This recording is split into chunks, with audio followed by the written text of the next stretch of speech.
Good morning students, welcome to your education online class. We were discussing the chapter education and psychology, where we have already done the meaning of psychology and we have started with the relation between education and psychology, where we have discussed that what are the subject matter of teaching and how it is connected with the psychology of the child. Again, the objective of education, child centricism of education, and the school building and school work activity, what is going on, how it is connected with the individual's liking and disliking, and every sphere of education we are connecting with the psychology of the child.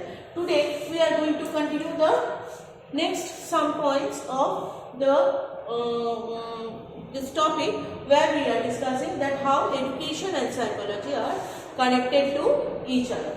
Next, activity principle. Now see, activity means when you are activated. So that is also discussing about your mind. Now when you are in a class, or suppose just now sitting in front of the mobile or maybe the computer or laptop, you are sitting and you are watching my video, you are concentrating on what I am saying to you.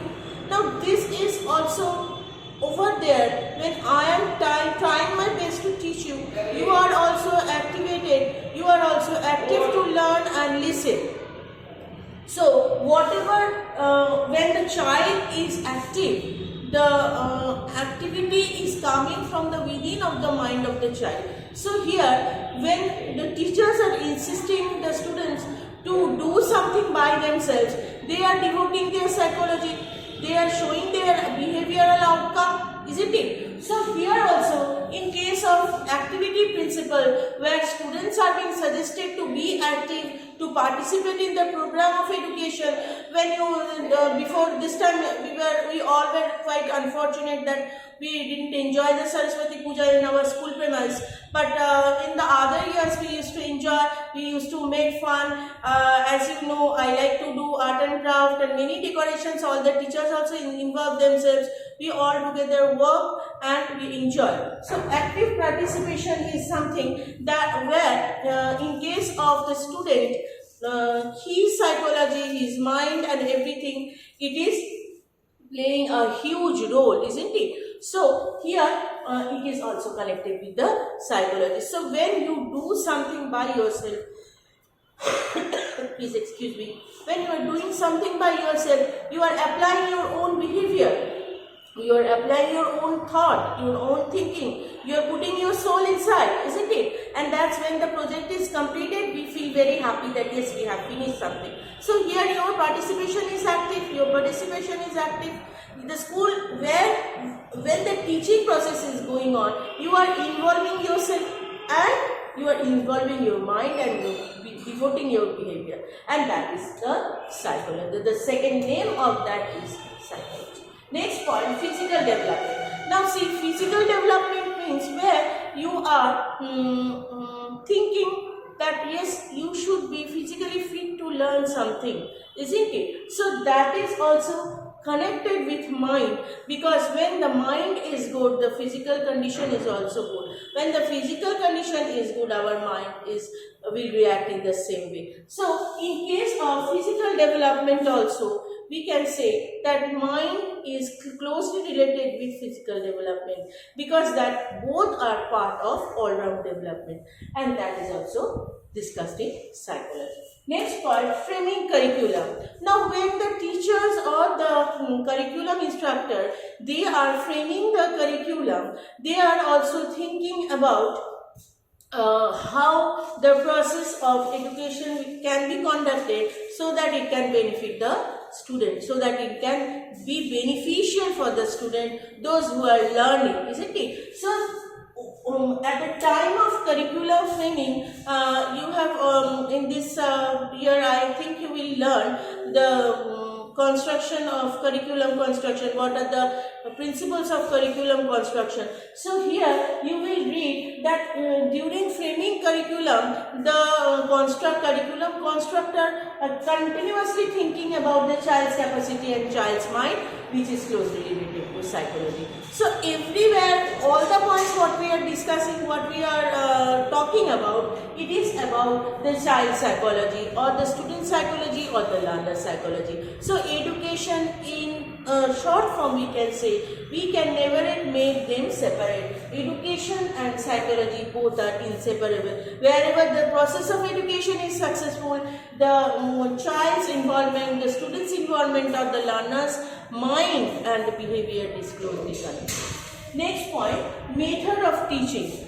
See, again it is closely related with the teacher-pupil relation. I can say that nowadays our relation has become very friendly. In the previous ages, in ancient days, as I have told you, that the students were very much obedient and they have to, means there's no chance of saying something or even choosing their own subjects. But nowadays, the method of teaching, the teachers has become friendly with the students. They are with the students and students have also getting opportunities to talk, and the method of teaching has become mostly dependent on the psychology of the child, how you can understand. If I describe anything in a very difficult way, then it will be very problematic for you to understand. If I say it in a lucid language, then you can easily understand it, that is what ma'am is telling, it's very close to our heart. We can listen it and the process of teaching is also very important, that I think yes, process of teaching also must be, I should mention not only the method, process of teaching. If I present in front of you the material, it can directly connect your heart and it will be attractive as well. So whenever, whatever you are learning, if I think, if being a teacher, if I think of you, if I think of your understanding, if I think about your capacity, then the entire education system or the process will run very good and you can understand easily whatever I am telling. Last point, problem solving method. Now problem solving method means it basically depends on a problem. Suppose anyone can be in a problem. When I am a teacher, I am solving your problem. When you being a teacher, when I am in a problem, if I ask someone else, then I am the subject or I am the learner, isn't it? So here also, the person who is facing the problem or the person who is suffering with the problem can easily understand that what the feeling is inside going on. And here the teacher will also learn that yes, what exactly the student is expecting from him or her.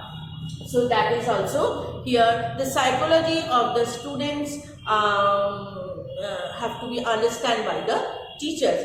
So in the entire what we have seen in the child-centric process, if we say, in the methodology, if we say, in the curriculum construction, if we say, teacher-pupil relation, if we say, then principles of activity where the student is participating actively, in all the spheres of education, we need to understand the psychology of the learner. We need to understand the mentality of the learner. We need to understand the capacity of the learner and how can the student attach his mind and soul with the entire system. So in the throughout process of education, we cannot deny the existence of psychology. So that is these are the relation between education and psychology. Next day we will start discussing what is education and psychology, and after that we will continue and finish the chapter with the characteristics of education and psychology. Thank you very much.